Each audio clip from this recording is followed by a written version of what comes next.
विश्व यात्रा पर निकला हुआ था। भारत की ओर आते समय रास्ते में एक फकीर डायोजनीस से वो मिलने गया था। डायोजनीस की बड़ी ख्याति थी। डायोजनीस एक नग्न फकीर था और सिकंदर उससे मिलने जाए, इसकी खबर भी दूर दूर तक पहुंच गई। बहुत से लोग डायोजनीस के झोपड़े पर इकट्ठे हो गए थे।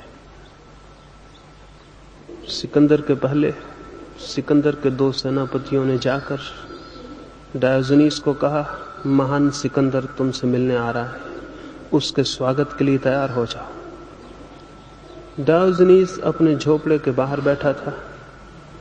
वो जोर से हंसने लगा और उसने कहा, जो स्वयं अपने को महान समझता है उससे छोटा आदमी और दूसरा नहीं होता।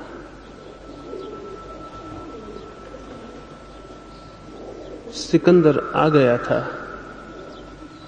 डायोजनीस बाहर बैठा हुआ सुबह की धूप ले रहा था। सर्दी के दिन थे। सिकंदर ने कहा कि मैं तुम्हारी कुछ सेवा कर सकूं तो मुझे खुशी होगी। डायोजनीस ने कहा, धूप आ रही थी मेरे शरीर पर, तुम बीच में खड़े हो गए हो और धूप आनी बंद हो गई। इतनी ही कृपा करो, धूप के मार्ग से हट जाओ। और ये भी प्रार्थना करता हूं, तुम्हारे हाथ में बहुत ताकत मालूम होती है। तुम न मालूम कितने लोगों के जीवन की धूप छीन सकते हो। इतना ध्यान रखना, तुम किसी के जीवन के लिए छाया न बनो तो बड़ी कृपा होगी।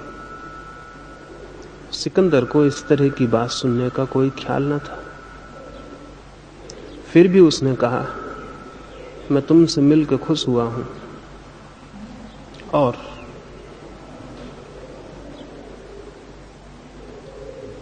अगर मुझसे परमात्मा पूछता कि तुम सिकंदर होना चाहते हो या डायोजनीस, तो नंबर 2 पर मेरा चुनाव डायोजनीस होने के लिए होता। लेकिन डायोजनीस ने कहा, अगर परमात्मा मुझसे पूछता कि तुम सिकंदर होना चाहते हो तो डायोजनीस, तो मैं डायोजनीस के अतिरिक्त और कुछ भी होना पसंद ना करता, और सिकंदर होना तो कभी भी नहीं। सिकंदर ने पूछा, सिकंदर होने में ऐसी कौन सी बुराई है? डायोजनीस ने कहा, मैं तो सिकंदर होने में आदमी को एक रुग्णता से घिरा हुआ देखता हूं। जो आदमी दूसरों को जीतने चल पड़ता है, वो आदमी अपनी इस हार को छिपाने की कोशिश में लगा है कि वो अपने को नहीं जीत पाया। इसे मैं फिर से दोहराऊं, डायोजनीस ने कहा, जो आदमी दूसरों को जीतने चल पड़ता है, वो आदमी अपने मन की इस पीड़ा को भुलाने में लगा है कि वो स्वयं अपने को नहीं जीत पाया है। और दुनिया में 2 ही तरह की विजय हैं। एक तो विजय है जो हम अपने बाहर दूसरों पर उपलब्ध करते हैं, और एक विजय है जो हम स्वयं अपने ऊपर उपलब्ध करते हैं। और 2 ही तरह के लोग भी हैं जगत में, दूसरों के जीतने के लिए आकांक्षा से भरे हुए लोग या स्वयं को जीतने की आकांक्षा से भरे हुए लोग। दूसरों को जो जीतने चल पड़ता है वो दूसरों को तो कभी जीत नहीं पाता, लेकिन स्वयं को जीतने से भी वंचित रह जाता है।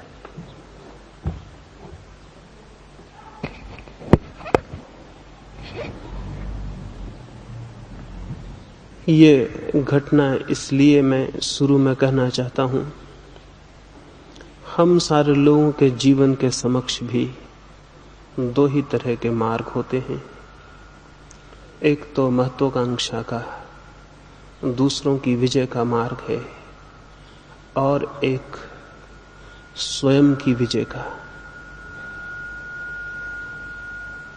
अधिकतर लोग दूसरों को जीतने के प्रयास में जीवन की उस संपदा से वंचित ही रह जाते हैं जो स्वयं को जीतने से उपलब्ध होती है। और जो लोग बाहर की विजय में उलझ जाते हैं। मनुष्य के जीवन में दो ही रास्ते हैं, और अधिक लोग महत्वाकांक्षा के,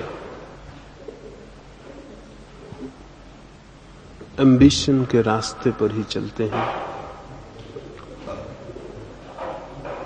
साधारणतः सिकंदर, नेपोलियन या हिटलर जैसे लोग बहुत कम हमें दिखाई पड़ते हैं जो संसार विजय के लिए निकल पड़ते हों, लेकिन हम सारे लोग भी अपनी छोटी छोटी ताकत से संसार विजय में लगे रहते हैं। हम सबकी यात्रा भी दूसरों की विजय के लिए है, और ये समझ लेना बहुत उपयोगी है, जरूरी भी, कि आखिर हम दूसरों की विजय में इतने उत्सुक क्यों हो जाते हैं। चाहे वो विजय धन की हो, चाहे यश की, चाहे पद की, क्यों हमारा मन इतना आतुर हो उठता है इस विजय के लिए? शायद कभी विचार भी न किया हो। विचार करेंगे तो बहुत हैरानी होगी।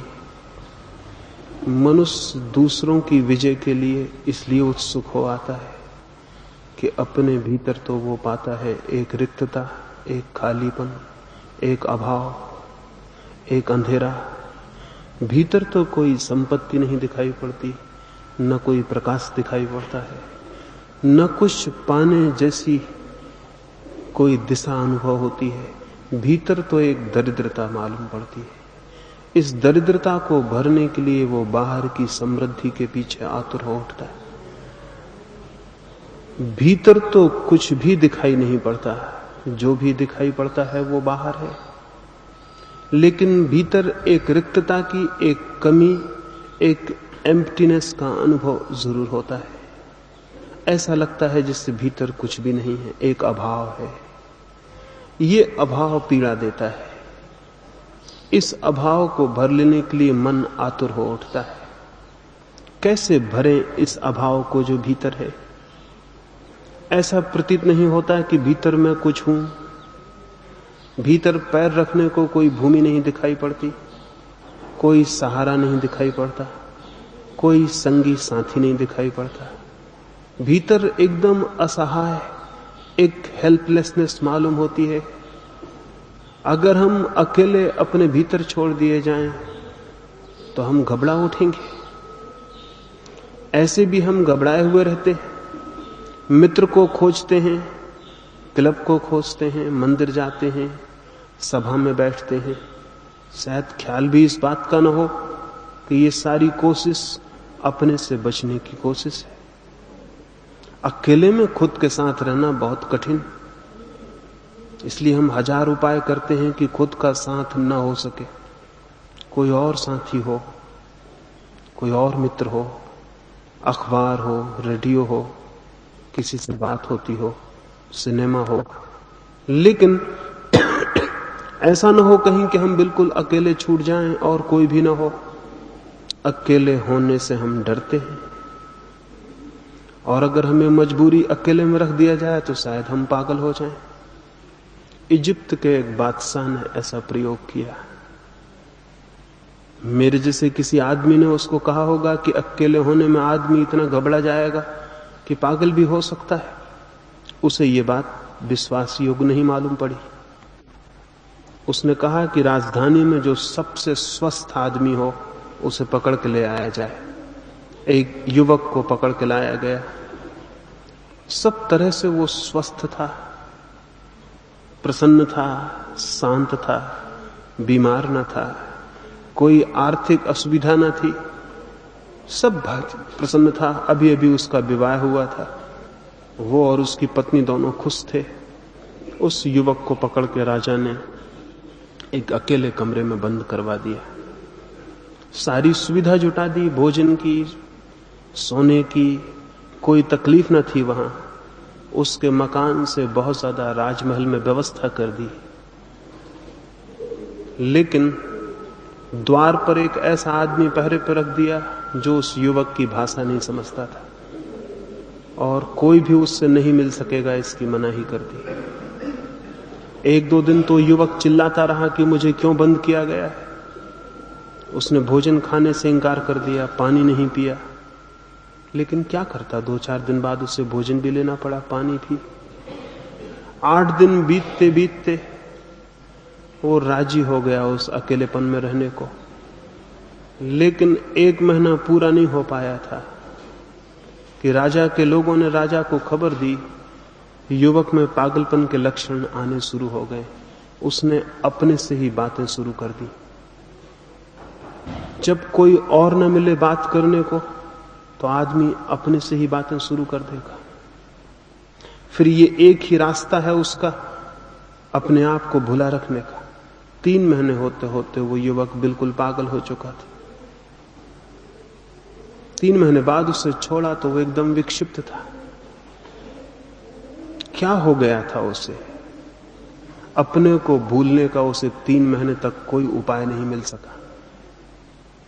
कोई भी स्वस्थ आदमी ऊपर से दिखाई पड़ता हो भला, भीतर एक गहरी अस्वस्थता है। उससे हम बचना चाहते हैं, उससे हम एस्केप करना चाहते हैं, पलायन करना चाहते हैं। एक आदमी नशा करने लगता है, एक आदमी भजन कीर्तन करने लगता है। दोनों बातें हमें भिन्न भिन्न मालूम पड़ती हैं, दोनों बातें भिन्न भिन्न नहीं हैं। दोनों आदमी अपने अपने ढंग से खुद को भूलने का उपाय खोज रहे हैं। एक आदमी संगीत सुनने लगता है, उसमें डूब जाता है। एक आदमी खेल खेलता है, कोई जुआ खेलता है, थोड़ी देर को अपने को भूलने का उपाय खोजता है। हम सारे लोग अपने आप को भूल जाने के लिए आतुर हैं। एक आदमी धन की खोज में भूल जाता है अपने आप को। 24 घंटे धन और धन, गिनती और गणना, उसे याद भी नहीं आ पाता कि मैं भी हूं। उसकी तिजोरी के हिसाब में उसे भूल जाता है कि मेरा भी कोई हिसाब है। एक आदमी पद की दौड़ में होता है, छोटी कुर्सी से बड़ी कुर्सी। स्वयं की रिक्तता से जीवन भर भागने का एक क्रम चलता है।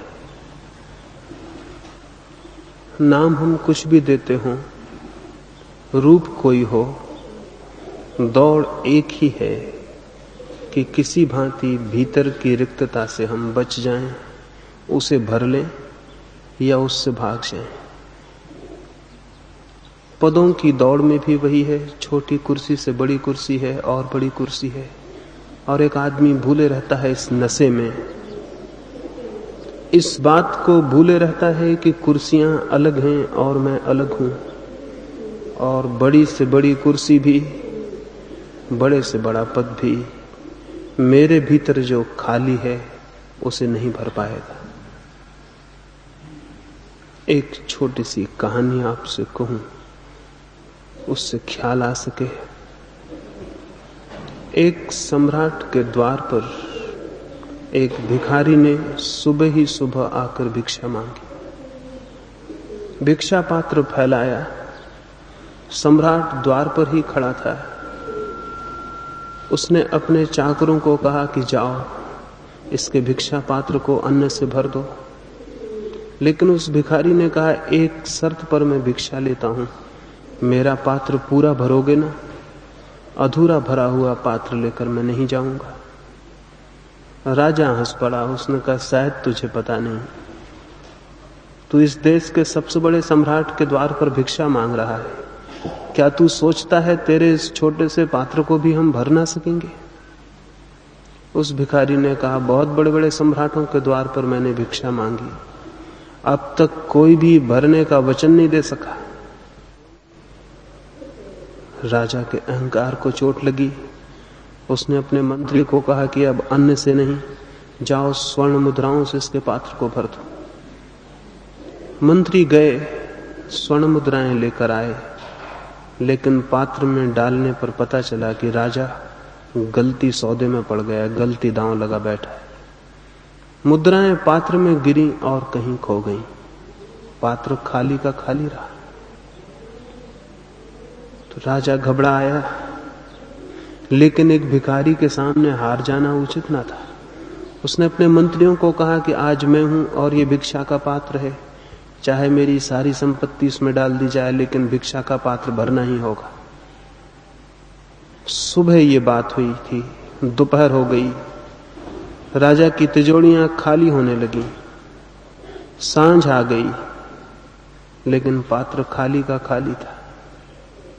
तब राजा घबरा आया और भिखारी के पैरों में गिर पड़ा और उसने कहा, मुझे क्षमा कर दो, मुझसे भूल हो गई, लेकिन ये पात्र बहुत अद्भुत मालूम होता है।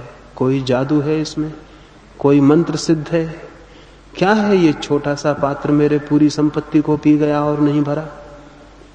वो भिखारी हंसने लगा। उसने कहा, इसमें कोई खूबी नहीं, इस पात्र को मनुष्य के हृदय से हमने बनाया है। मनुष्य का हृदय कभी नहीं भरता, ये पात्र भी कभी भरने को नहीं। ये कहानी मैंने सुनी थी और बहुत इस पर सोचता रहा। सच में ही किसी मनुष्य के हृदय का पात्र कब भरता है? कितनी ही संपदा मिले, कितना ही यश, कितना ही पद, जीवन में कितनी ही जीत मिल जाए, मनुष्य का मन का पात्र खाली का खाली रह जाता। अंतिम क्षणों में भी मृत्यु जब द्वार पर दस्तक देती है, तब भी हम अपने भिक्षा का खाली पात्र लिए हुए किसी के सामने खड़े रहते हैं। तब भी हम मांग रहे होते हैं, तब भी वही काम जारी रहता है कि कोई भर दे, लेकिन अब तक कोई किसी के पात्र को नहीं भर पाया है। इसी की दौड़ है, इसी की खोज है, और जब सब खोज असफल हो जाती है, सब दौड़ व्यर्थ हो जाती है और सब द्वारों पर मांग कर भी हम खाली के खाली रह जाते हैं, तो उस विफलता में ही विषाद पैदा होता है, चिंता पैदा होती है, दुख पैदा होता है। दुख अपने को न भर पाने की असफलता के अतिरिक्त और कुछ भी नहीं। इसीलिए तो बुद्ध और महावीर जैसे लोगों को भी दुख का अनुभव होता है। जिनके पास सब कुछ था उन्हें भी। बुद्ध के पास क्या थी कमी, या महावीर के पास किस बात का अभाव था, लेकिन दुख का अनुभव होता है।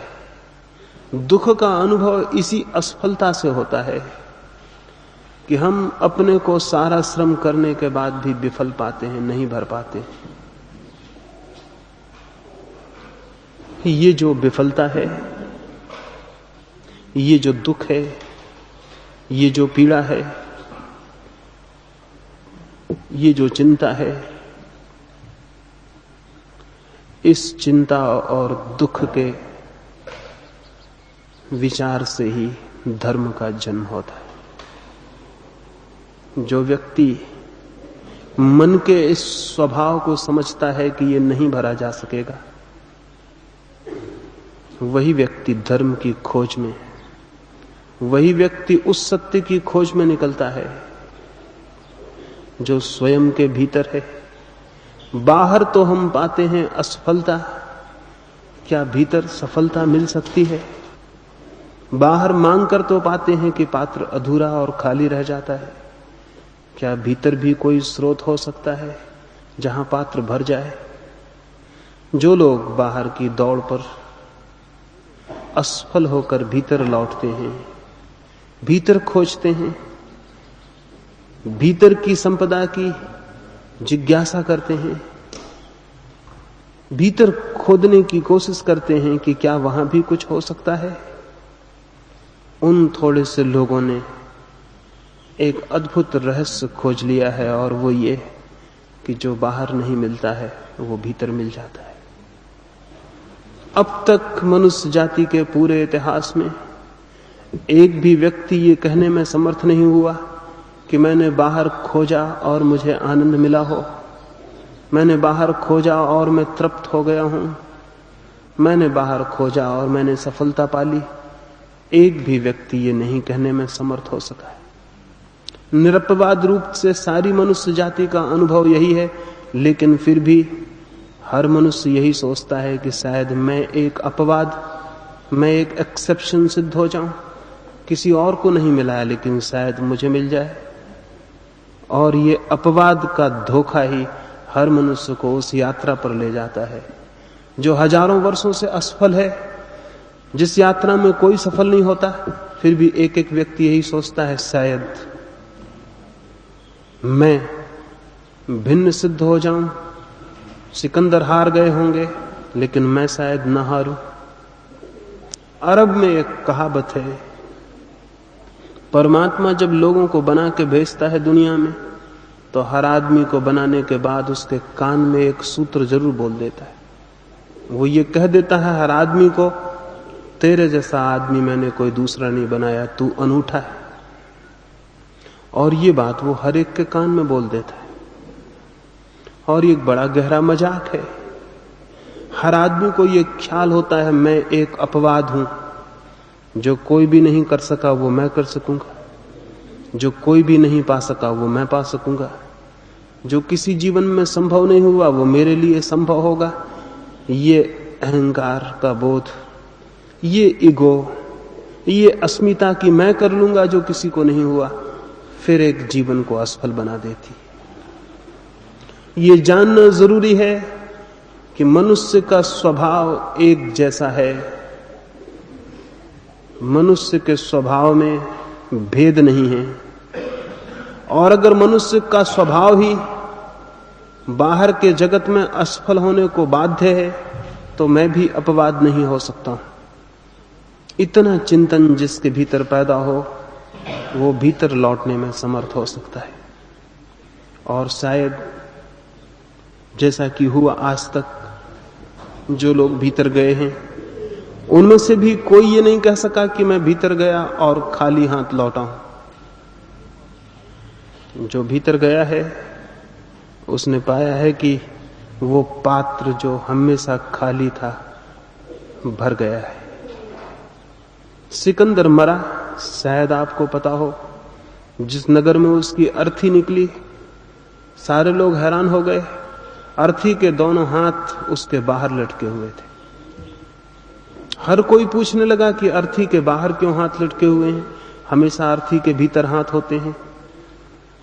तो पता चला कि सिकंदर ने मरते वक्त कहा था कि मेरे हाथ अर्थी के बाहर लटकाए रखना, ताकि हर आदमी देख ले मैं भी खाली हाथ जा रहा हूं, मेरे हाथ भरे हुए नहीं।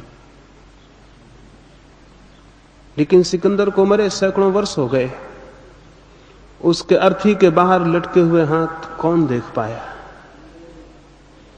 किसको ये ख्याल आया कि सिकंदर एक असफलता है? किसी को भी नहीं। हमें ये भ्रम ही है कि बहुत धन उपलब्ध हो, बहुत पद, बहुत यश, बाहर के जगत में एक साम्राज्य स्थापित हो जाए हमारी अस्मिता का, तो शायद कमी पूरी हो जाएगी। लेकिन ये कमी पूरी नहीं होनी है, क्योंकि दारिद्र्य है भीतर और संपत्ति होती है बाहर, उसका कोई मिलन नहीं हो पाता। खालीपन है भीतर और भरते हैं जिन वस्तुओं से वो भीतर पहुंचाई नहीं जा सकती। धन को भीतर ले जाने का कोई उपाय?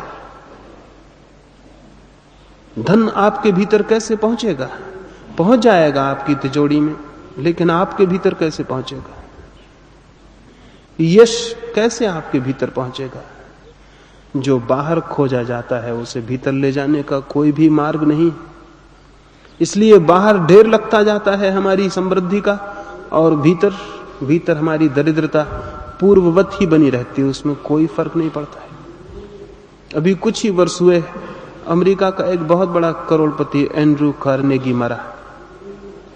मरते वक्त उसके पास कोई 4 अरब रुपए की संपत्ति थी। संभवतः अमेरिका में सबसे बड़ी संपत्ति उसी के पास थी।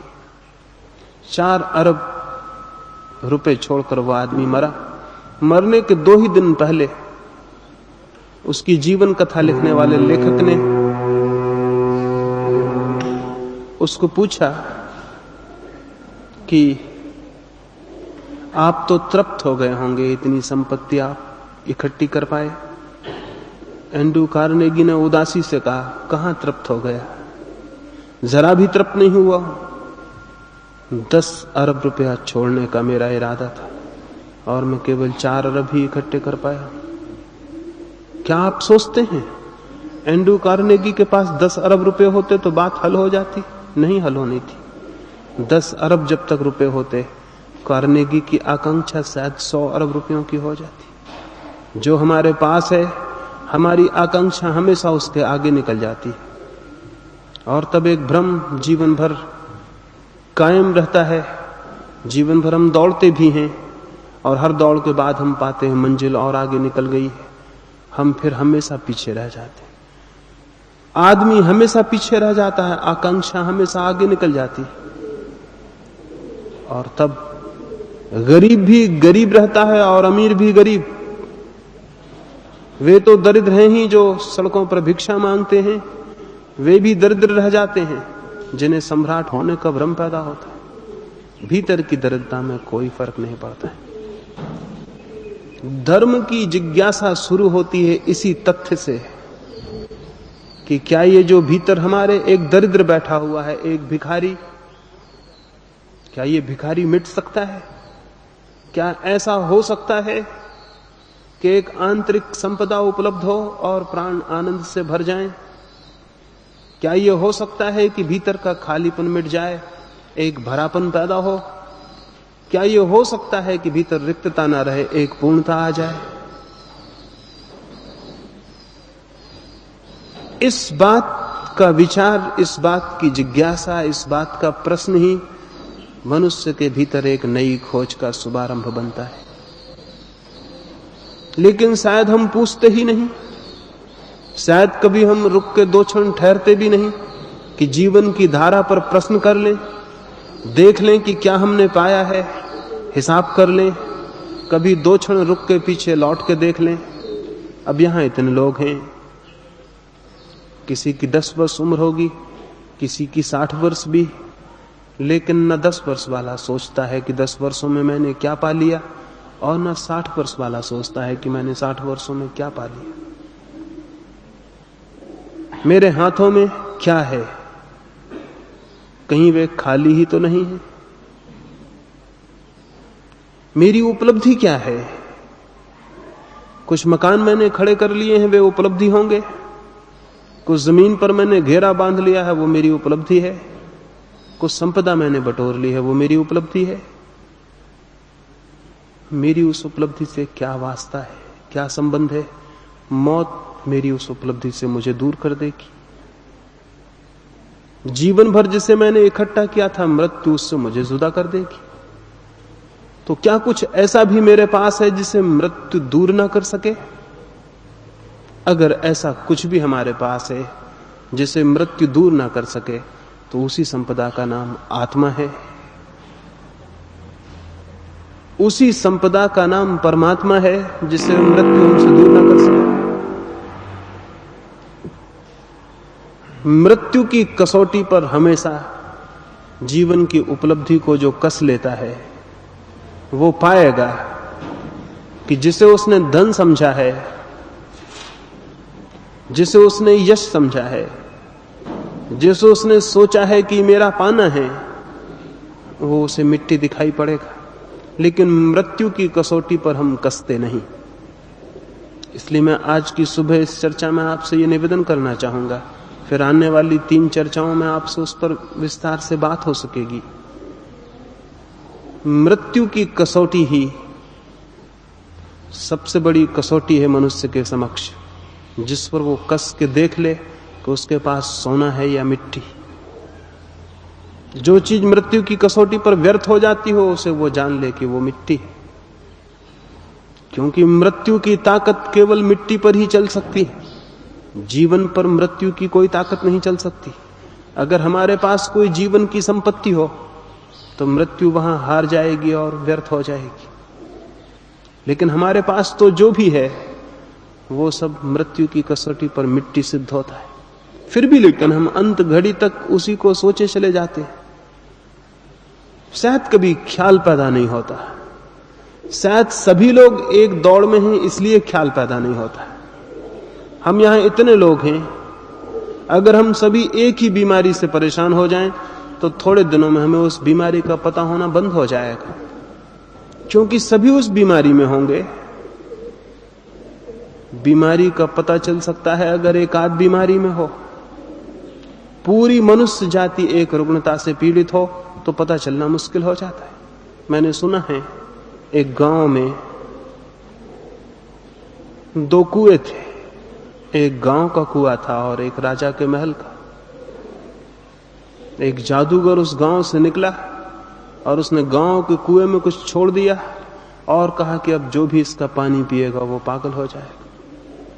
मजबूरी थी, लेकिन सांझ तक लोगों को पानी पीना ही पड़ा, प्यासे हुए कब तक रहते। और धीरे धीरे पूरा गांव पागल हो गया। सिर्फ राजा, उसका वजीर, उसकी रानी पागल नहीं हुए, उनका कुआं अलग था। लेकिन सांझ को गांव के जो सारे लोग पागल हो गए थे वो ये विचार करने लगे कि मालूम होता है राजा का दिमाग खराब हो गया, क्योंकि राजा पूरे गांव से अलग मालूम पड़ने लगा, पूरा गांव पागल हो गया था। संध्या उन्होंने महल के सामने बड़ी सभा इकट्ठी की और उन्होंने विचार किया कि पागल राजा को गद्दी से उतारना पड़ेगा, पागल राजा के नीचे नहीं रहा जा सकता। राजा बहुत घबराया, वो अपनी छत पर खड़ा था। उसने अपने बूढ़े वजीर को कहा कि अब क्या किया जाए, पूरा गांव पागल हो गया है, लेकिन चूंकि पूरे गांव पागल हो गया है इसलिए अभी मानने को कौन राजी होगा कि वो पागल हैं और हम ठीक हैं। वजीर ने कहा एक ही रास्ता है अपने को बचाने का, हम भी उसी कुएं का पानी पी लें। वे भागे हुए गए, उन्होंने उस कुएं का पानी पी लिया। फिर उस रात उस गांव में बड़ा जलसा हुआ और उस जलसे में सभी लोगों ने राजा के गले में हार पहनाए और भगवान को धन्यवाद दिया कि राजा का दिमाग ठीक हो गया, क्योंकि सारा गांव पागल था। मनुष्य की पूरी पीढ़ियां बाहर की दौड़ की रुग्णता से पीड़ित हैं। इसलिए जब कभी कोई आदमी एक आध भीतर की बात कहता है तो वो हमें पागल ही मालूम पड़ता है। हम गांधी को अकारण गोली नहीं मार देते, ये किसी एकाध गौंडसे का सवाल नहीं है कि कोई गोली मार देता है। हम क्राइस्ट को ऐसे ही सूली पे नहीं लटका देते, ये कोई 2-4-10 पागलों का काम नहीं है। हम सुकरात को ऐसे ही जहर नहीं पिला देते, इसके पीछे बुनियादी कारण है। ये लोग हमें पागल मालूम पड़ते, ये लोग हमारे बीच के नहीं मालूम पड़ते, ये आउटसाइडर्स मालूम पड़ते। हम एक दुनिया में हैं, ये कुछ अलग आदमी मालूम पड़ते। ये लोग कुछ गड़बड़ मालूम पड़ते हैं, अजनबी मालूम पड़ते हैं। ये हमारे बीच रहें तो हमें मालूम होता है ये सारी जीवन को गड़बड़ कर देंगे, इनकी बातें कुछ ठीक नहीं मालूम पड़ती। इसलिए जरूरी हो जाता है कि हम में से कोई एक उठे और इनको समाप्त कर दे।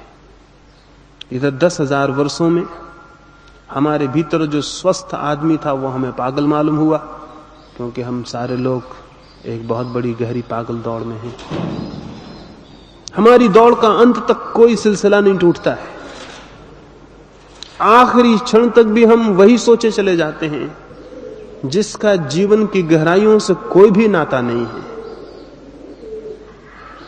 जिसका जीवन की गहराइयों से नाता है उसकी छाया भी हमारे जीवन में कभी नहीं उतरती। एक धनपति बीमार था, मरणासन्न था, अंतिम क्षणों की प्रतीक्षा कर रहा था। जीवन भर धन और धन और धन उसकी दौड़ रही थी। कभी उसने और तरफ आंख उठा के देखा हो, यह भी उसके गांव के लोगों को पता ना था। वो मर रहा था, आखिरी क्षण थे, उसने आंख खोली और अपनी पत्नी को पूछा मेरा बड़ा लड़का कहां है। पत्नी के मन में बड़ा आह्लाद हुआ। ये पहला मौका था कि उसने किसी के बाबत कुछ पूछा था, ये पहला मौका था उसने प्रेम दर्शाया था। शायद अंतिम क्षणों में उसके हृदय में प्रेम उठा है, वो अपने लड़कों के बाबत पूछ रहा है। उसकी पत्नी की आंखों में आंसू भर आए। उसने कहा आप चिंतित न हो, बड़ा लड़का आपके पास बैठा हुआ है। उसने पूछा और उससे छोटा कहां है। पत्नी ने कहा वो भी मौजूद है, उससे छोटा, उसके 5 लड़के थे। उसने कहा सबसे छोटा कहां है। तो वो भी आपके पैर तले मौजूद है, आप चिंतित ना हो, सब मौजूद हैं, आप घबराएं ना। वो आदमी जो मरने के करीब था उठ के बैठ गया और उसने कहा इसका क्या मतलब, फिर दुकान पर कौन बैठा हुआ है? अगर ये पांचों यहीं मौजूद हैं तो फिर दुकान पर कौन बैठा हुआ है? पत्नी भूल में थी, वो सोचती थी ये प्रेम की वजह से याद आ रही है बात। वो आदमी इसका पता लगा रहा था कि इस वक्त भी कोई दुकान पर मौजूद है या नहीं। ये पूछ के वो आदमी मर गया। ये वो पूछा कि दुकान पर फिर कौन बैठा हुआ है और वो आदमी मर गया। इस आदमी के बाबत हम क्या सोचेंगे? यह आदमी कितना दीनहीन आदमी था, इस पर कितनी दया आए उतनी ही थोड़ी है। इसका जीवन कैसा जीवन रहा होगा?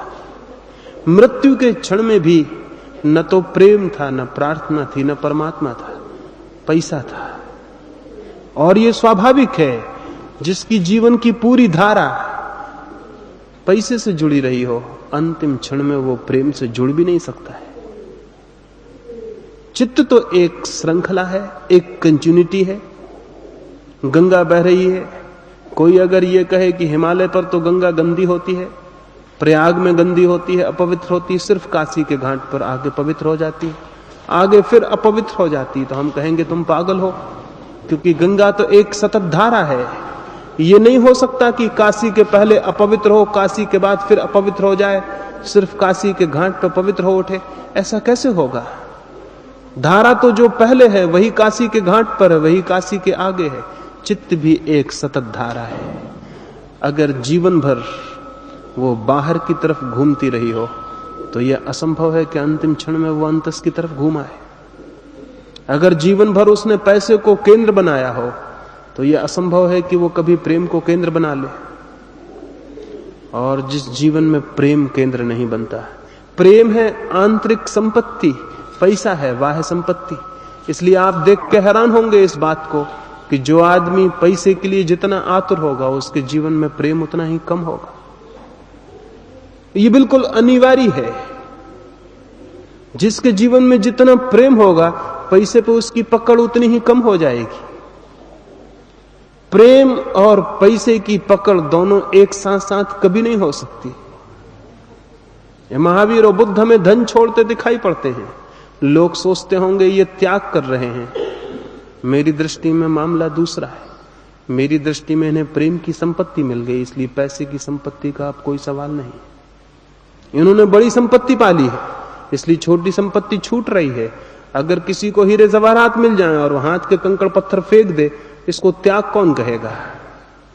कंकड़ पत्थर फेंक देगा इसलिए कि उसे हीरे मिल गए हैं। जिसे प्रेम मिल जाता है उसे पैसा व्यर्थ हो जाता है, और जिसे प्रेम नहीं मिलता उसे पैसे के अतिरिक्त कोई सार्थकता नहीं है। जीवन में एक ही सार्थकता है, पैसा। और पैसे के इर्द गिर्द जीवन घूमता हो तो मन का पात्र अधूरा रह जाएगा, निश्चित रह जाएगा। और तब होगा दुख पैदा, तब होगी पीड़ा, तब लगेगा सब व्यर्थ है। तब उदासी चित्त को घेरेगी, संताप मन पर छाया डालेगा, और हम सबके मन पर वो डाले हुए। हमारे जीवन में न कोई आनंद है, न कोई उत्फुल्लता है। क्या है कारण इस बात का? कारण एक ही है, हमने जीवन के वृत्त को बाहर के केंद्र पर घुमा रहे हैं। जो भीतर की आंतरिकता में प्रवेश पाना चाहिए था वो केवल बाहर के गली कूचों में भटक रहा है। और जो संपत्ति स्वयं के पास थी उसे देखे बिना वो द्वार द्वार पर भीख मांग रहा है। और जिसे हम अपने में ही खोज के पा सकते थे उसके लिए हम हजारों हजारों मील की यात्रा कर रहे हैं, पृथ्वी की परिक्रमा कर रहे हैं।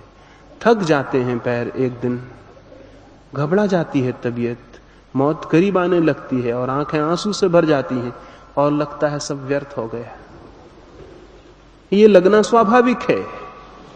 जितने जल्दी ये बात बोध में आ जाए कि बाहर की दौड़ व्यर्थ है, उतने ही शीघ्र भीतर की एक नई यात्रा का प्रारंभ हो सकता है। भीतर की यात्रा ही परमात्मा की यात्रा है।